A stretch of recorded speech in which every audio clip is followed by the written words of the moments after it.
Welcome to Imran's Star Video, or as we call it, ISVi, the collaborative lens on Vancouver, unfiltered, unscripted, and powered by community.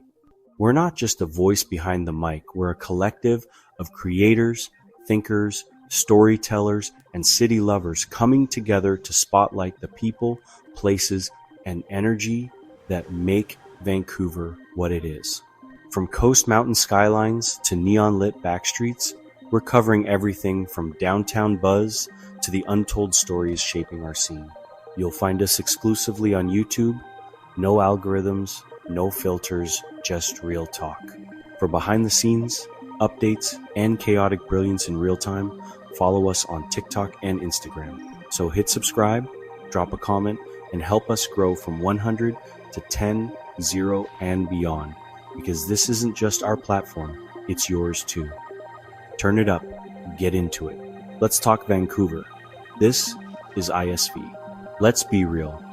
When people think of Vancouver, they usually picture snow-capped mountains, overachieving nature trails, and someone named Sierra drinking a turmeric latte while posting about wellness. And yes, the city is pretty enough to make your phone storage cry, but beneath the scenic flex and yoga in the park energy, Vancouver is dramatic in the best way possible. We're talking theater, baby. While your For You page may think this city's only talent is for hiking and trauma bonding over real estate, Vancouver's got a performing arts scene that slaps harder than a final act plot twist. From Shakespeare by the beach to experimental monologues delivered in converted bike shops, Vancouver is full of creatives doing the most and doing it live. 8 shows a week. We're talking big theaters that smell like history and ambition. Black box studios where the stage is also the exit. Dance floors that double as protest platforms. This city might not scream Broadway, but it does whisper with purpose. You're about to feel something in a seat that costs less than a movie ticket. And yes, Vancouver's theater scene has its quirks.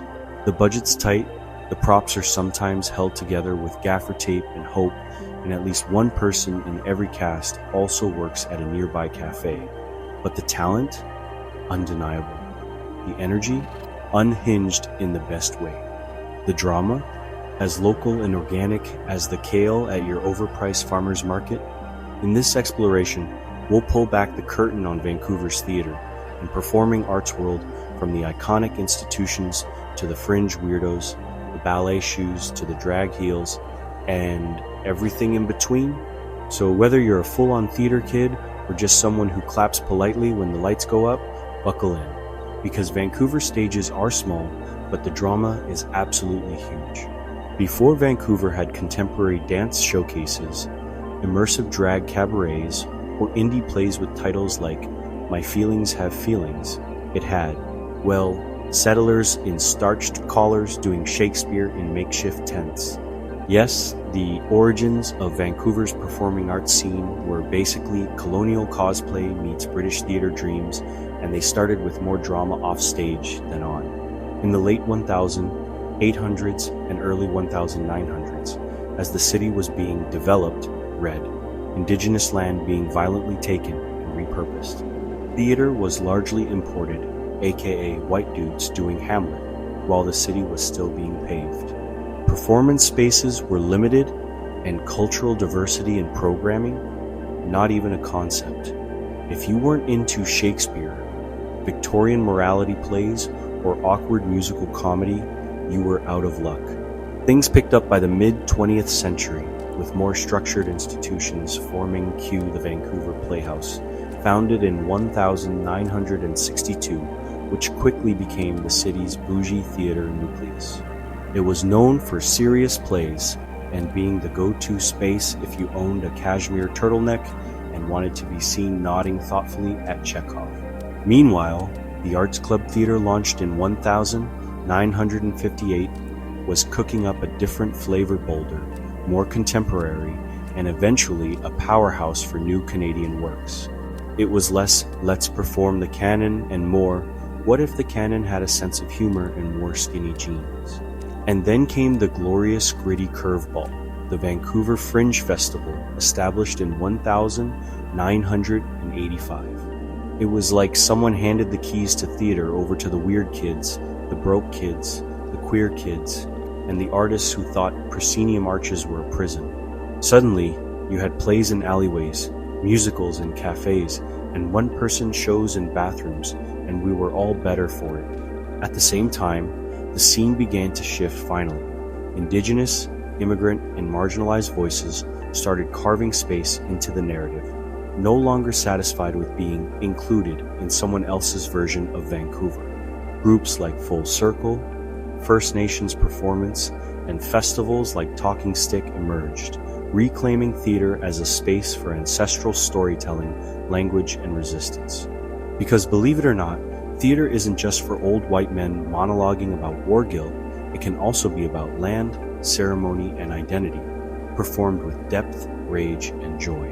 By the 2000s, Vancouver's theater scene had gone full multiverse: traditional, experimental, decolonial, digital, weird, wonderful, and everything in between. From queer cabarets to site-specific horror, plays to heartfelt community-based productions that actually listen to their audience, the city had officially decided, if it can be staged, it will be. So yes, Vancouver's theatrical history may have started off painfully beige, but it evolved into a full color spectrum of storytelling, messy, passionate, often underfunded, but deeply alive. And in a city where people sometimes act like culture starts and ends with the film industry, this scene has been quietly stealing the spotlight, one standing ovation at a time. Every city's got its theater darlings, the institutions with the legacy, the drama, and the lighting budget. In Vancouver, they don't just put on shows, they run the art scene like it's a high-stakes episode of RuPaul's Drag Race, with slightly more Shakespeare and slightly fewer sequins.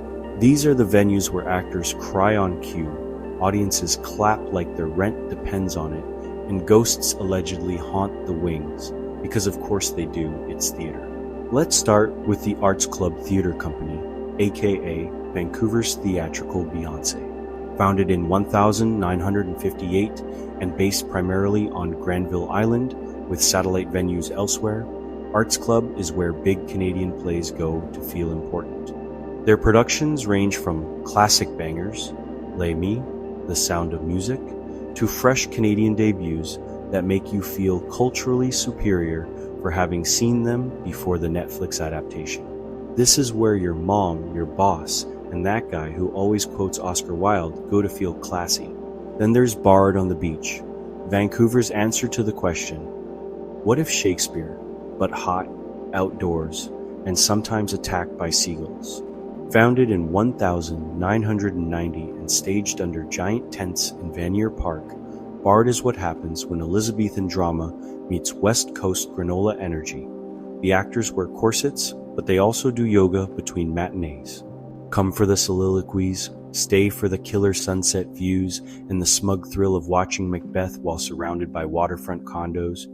Feeling experimental? The Culch, short for Vancouver East Cultural Center, is where traditional theater goes to get weird in the best way possible.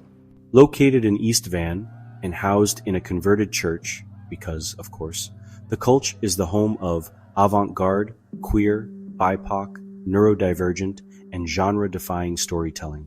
One night, it's an interactive drag musical. The next, it's a wordless puppet nightmare about climate change, and somehow both will emotionally wreck you. It's also where Vancouver's cool art kids congregate when they're not making zines or DJing in a shipping container. Speaking of boundary pushing, Push International Performing Arts Festival is like the Met Gala of the Vancouver performance scene, bold, niche, aggressively curated, and kind of intimidating in a do I clap now way, taking over stages and non-stages across the city every January. Push brings in cutting-edge performances from around the world that blur the lines between dance, theater, multimedia, and emotional spirals. If you leave a Push show and know exactly what happened, congrats, you're either brilliant or lying. Let's not forget Fire Hall Arts Center, a fiercely community-driven venue known for punching far above its funding. Located in the downtown east side and proudly rooted in social justice, Fire Hall has long been a haven for Indigenous stories, immigrant voices, and works that actually engage with Vancouver's real-world issues like housing, racism, and why does this city feel like a fever dream on a Tuesday? Rounding out the all-stars, Studio 58, Langara College's professional theater training program that cranks out talent like an emotionally intense Hogwarts. Gateway Theater in Richmond, serving up bilingual and intercultural productions that reflect the city's diversity. Finally, Scotiabank Dance Center, technically dance, but so iconic it deserves a standing ovation and a shout-out. These venues are more than just buildings. They're stages for cultural battles, artistic revelations, and at least one tech rehearsal meltdown per week.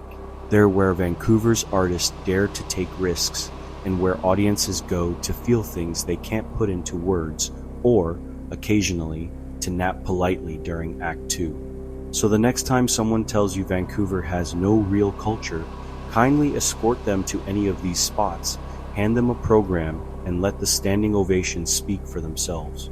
Let's be honest, as great as the big theater houses are, sometimes you want something less bougie blazer and wine reception and more. Is that actor crying, or is that part of the show? Enter Vancouver's indie and fringe theater scene, the messy, magical, occasionally unhinged underbelly of the performing arts world, where rent is low, emotions are high, and anything, yes, anything can be a stage. The Vancouver Fringe Festival, established in 1985, is basically Coachella for local theater gremlins. It's the one time of year when the city collectively agrees that a beer tent, a rope light, and a 1-hour monologue about intergenerational trauma performed in a broom closet absolutely counts as a night out. No gatekeeping, no polished perfection, just artists putting their entire souls, and probably their last 40, into shows that range from laugh until you snort comedies to I need a moment alone existential dramas. And the Fringe isn't just fun, it's fierce. It's where creators take risks you'd never see on a subscription season stage. We're talking site-specific theater in parking lots, immersive shows in alleyways, and performances that involve the audience, a blender, and a symbolic reckoning with capitalism. True story. It's like Tumblr and a live TED Talk had a baby and gave it a 300 arts grant. But Fringe isn't just a festival, it's a vibe. Across the city, you'll find indie companies staging work in church basements, bike shops, bookstores, and whatever random spaces will let them plug in a single lamp and call it lighting design. It's theater with duct tape and feelings, and it slaps.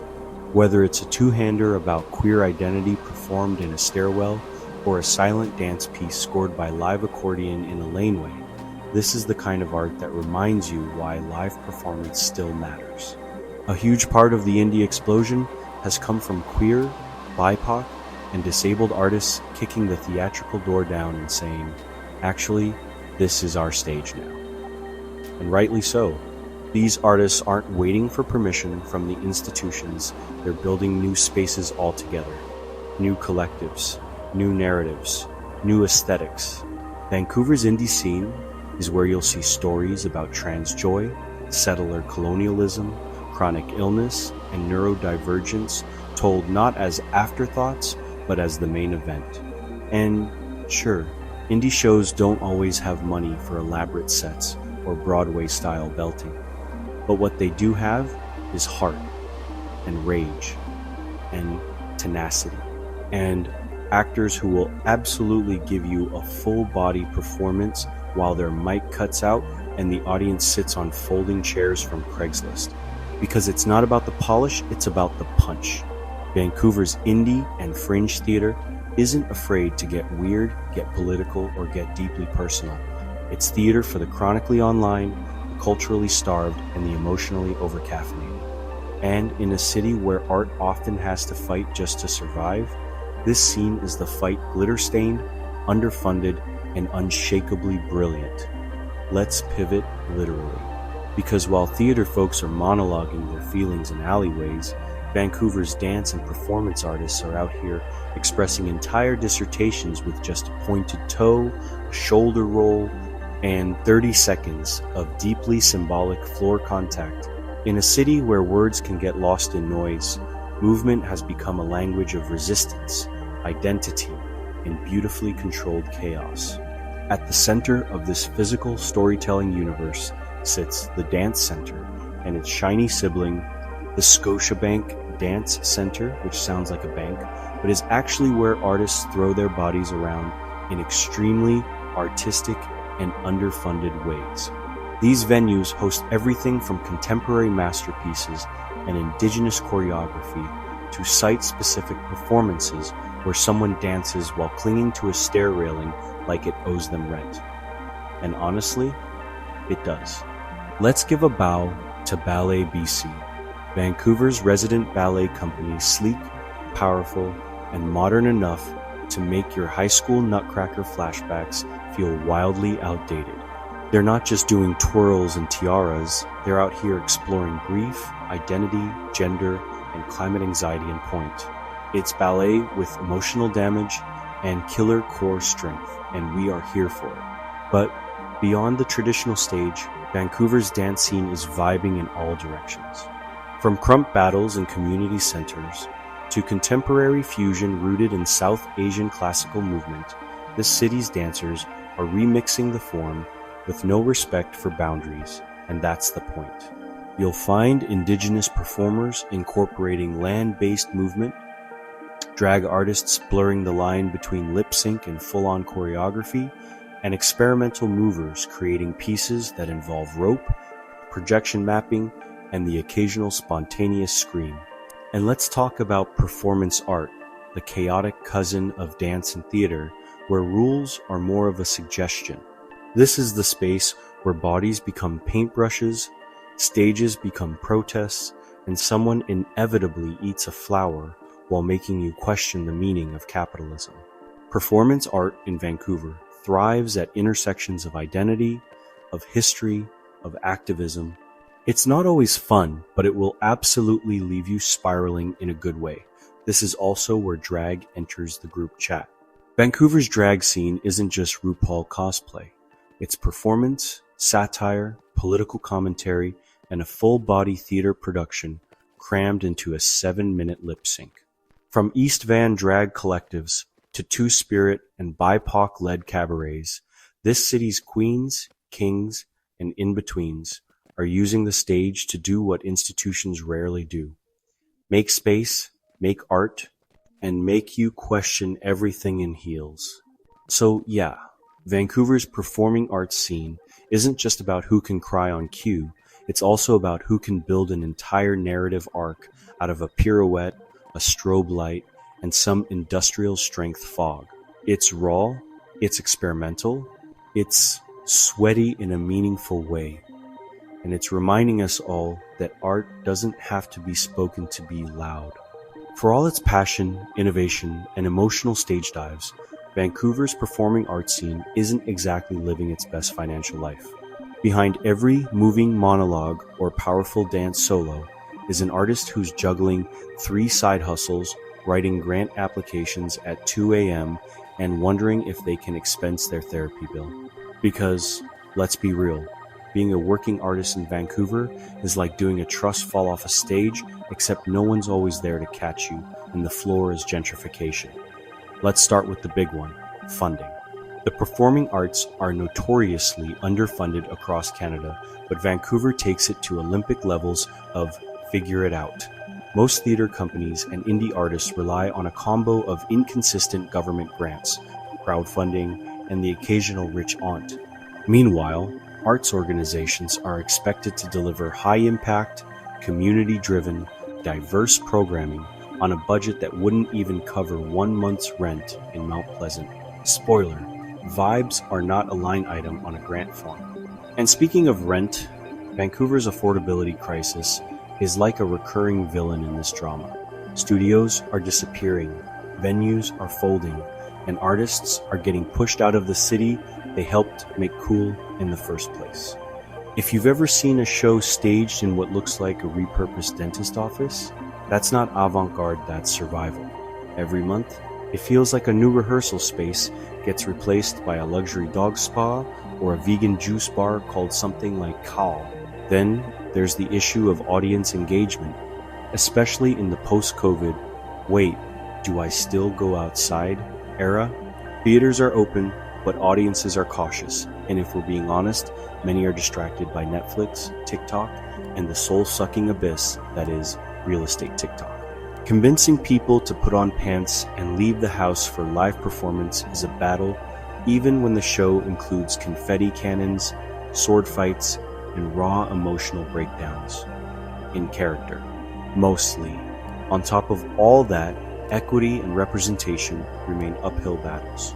For years, many Vancouver institutions operated on autopilot, staging the same playwrights, casting the same faces, programming the same narratives. But as the city's population continues to diversify, so too does the demand for stories that reflect everyone, not just the well-funded and well-connected. That means real commitments, not just land acknowledgements, read like someone's checking their email mid-sentence. There's progress, but it's slow, uneven, and often emotionally exhausting for BIPOC, queer, disabled, and otherwise marginalized artists who are still being asked to consult for free or explain why representation matters again. Hint, if you're asking for unpaid labor to help you be inclusive, you've already flopped. And yet, despite all the chaos, the broken funding models, the disappearing venues, the emails that begin with, unfortunately, and the emotional whiplash of performing to an audience of 7 and a dog, Vancouver's performing artists keep showing up. They make it work. They create anyway, because the show must go on, even if the props are borrowed and the lead actor is also doing tech.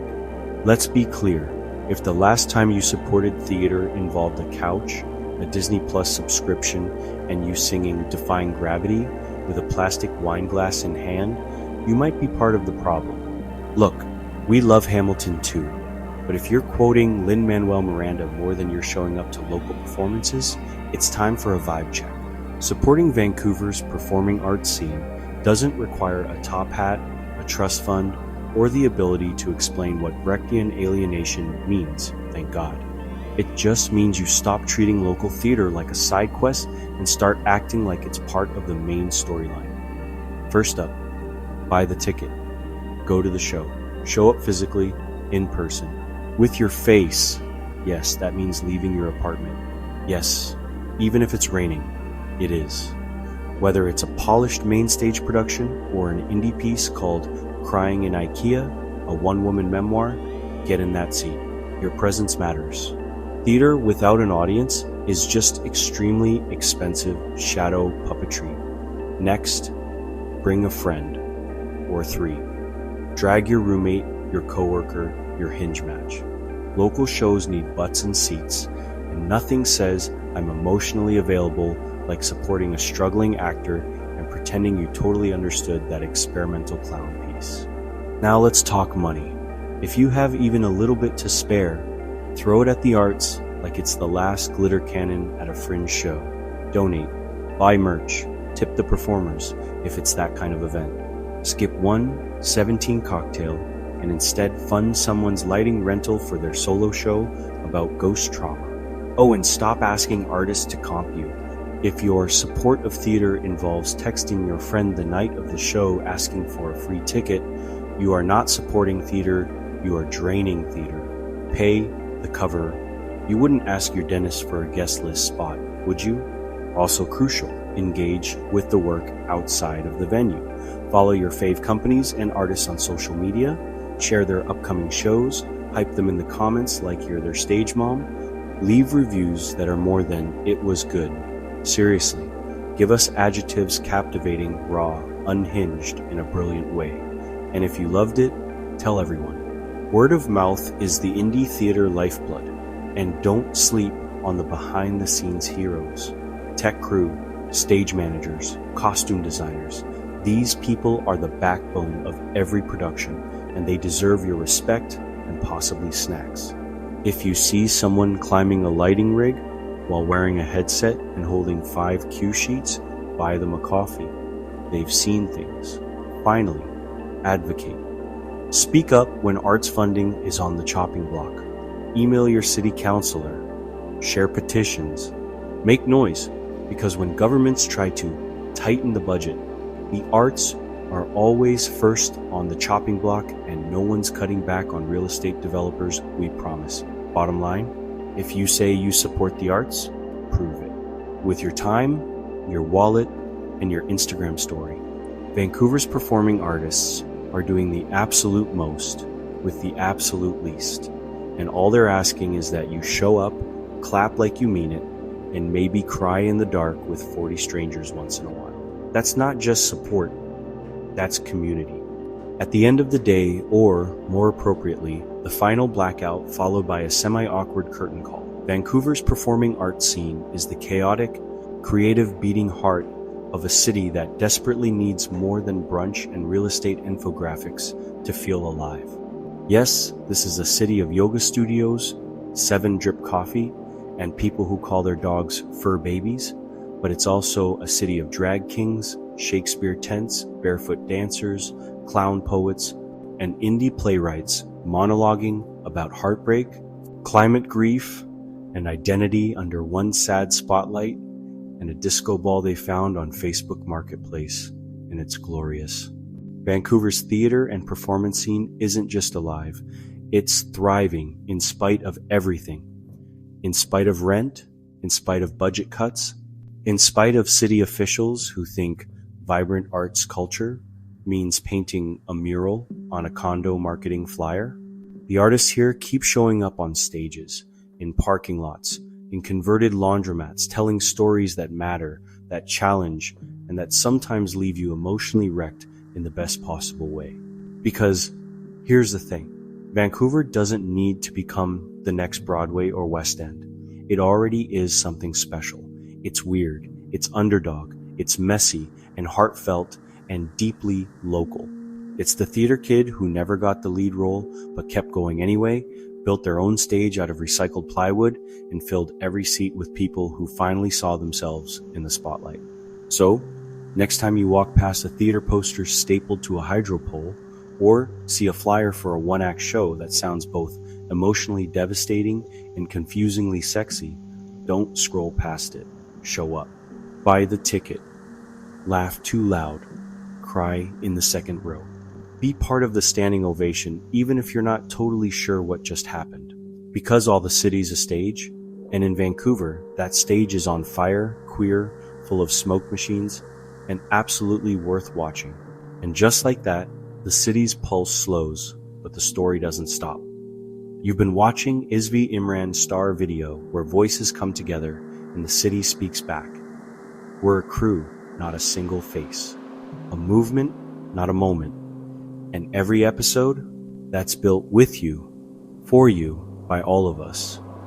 From the seawall to the skyline, from underground voices to rooftop vibes, we're telling the stories that don't make the news, but make the neighborhood. If this episode hit, pass it on. Subscribe on YouTube, follow us on TikTok and Instagram. Drop a comment and tell us what your Vancouver sounds like. We're building this together clip by clip, story by story. From 100 to 10K to wherever this takes us, when we get there, we all show up. So until the next drop, stay loud, stay collective, and stay in it. This is ISVi, signing off.